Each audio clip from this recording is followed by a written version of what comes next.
Hey there, explorers. Welcome back to Mystic Trails.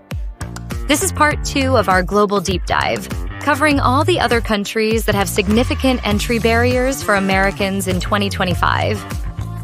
Last time, we went over full bans and major restrictions. But this time, we're covering the rest.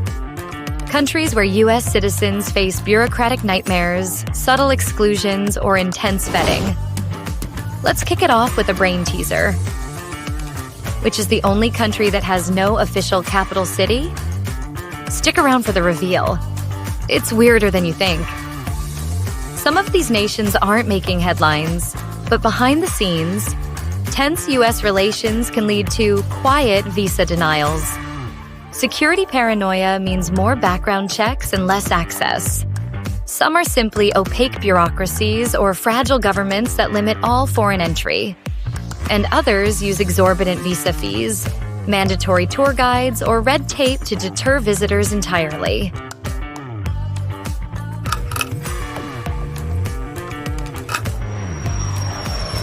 Countries effectively closed or blocking American tourism.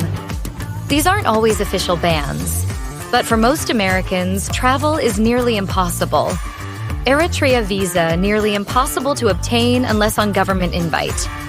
Embassy access minimal. Americans rejected frequently. Travel outside the capital requires military permits. Western Sahara, disputed territory. Controlled largely by Morocco. Independent travel is discouraged. Americans connected to activism or journalism often barred. Bhutan only accessible through $200 plus per day mandatory tour packages. No independent travel. While not a ban, it prices out most Americans. Algeria requires a formal invitation letter, hotel confirmations, and local sponsorship. Visa delays are common, especially for Americans. Interviews and embassy vetting are standard. Nigeria, northern regions. Open in theory, but extreme violence, visa delays, and heavy embassy vetting make access difficult. U.S. warnings extend to terror threats and kidnappings. Equatorial Guinea visas hard to acquire. Embassy processing often stalled. Reports of random detainments and passport seizures. Chad very high visa rejection rates for U.S. citizens. Embassy often unresponsive, limited tourism infrastructure. South Sudan, U.S. warns against all travel. Visa technically possible, but near zero services or safety support. NGOs and journalists frequently rejected or detained. High friction, extremely restricted for Americans. These countries aren't closed, but Americans face extra scrutiny, delays, or obstructive policies. China political tensions mean visa processing for Americans is slow or hostile. Journalists and activists often denied. Surveillance culture can intimidate travelers. Saudi Arabia visas available, but strict cultural and political restrictions. American women need local sponsorship in many situations. Past Israeli travel can lead to denial. India. Mostly open, but American journalists, NGOs, and critics face targeted denials or deportation. Visa delays for dual citizens or Kashmir-related interests. Uzbekistan American tourists allowed, but U.S. citizens face longer interviews and higher suspicion post-2024 espionage accusations. Kazakhstan political vetting increasing for Americans, especially those in media or military. Independent journalism triggers interrogations at entry. Tajikistan Americans face new background checks, especially if visiting border areas. Travel permits often denied. Bangladesh. Technically open, but recent diplomatic disputes have triggered targeted visa delays and rejections for U.S. travelers.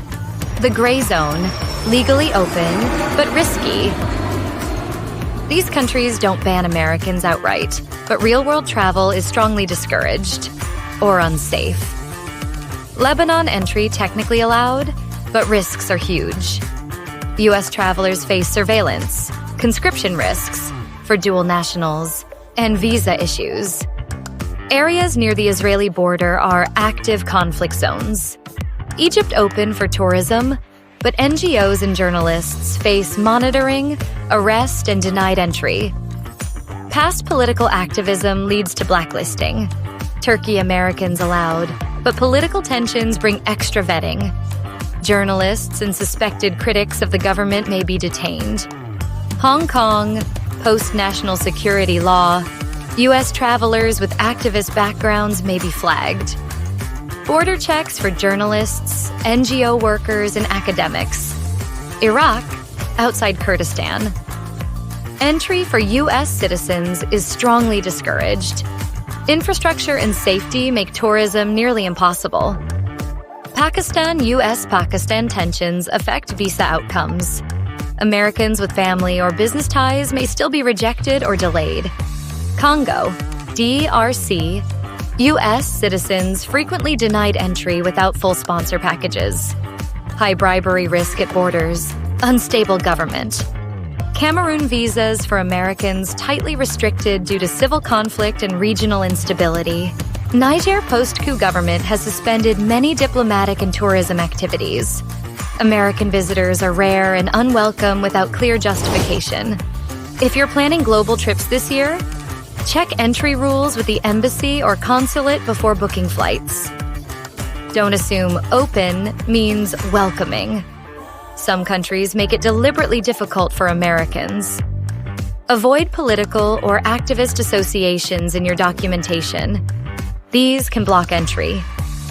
Consider group travel or official tours in high-friction zones. They sometimes smooth the way. And always have backup countries in mind. There are still over 170 places where Americans are warmly welcomed. Which country has no capital? It's Nauru. This tiny Pacific island nation doesn't have an official capital city at all. Parliament meets in a district, but there's no designated capital.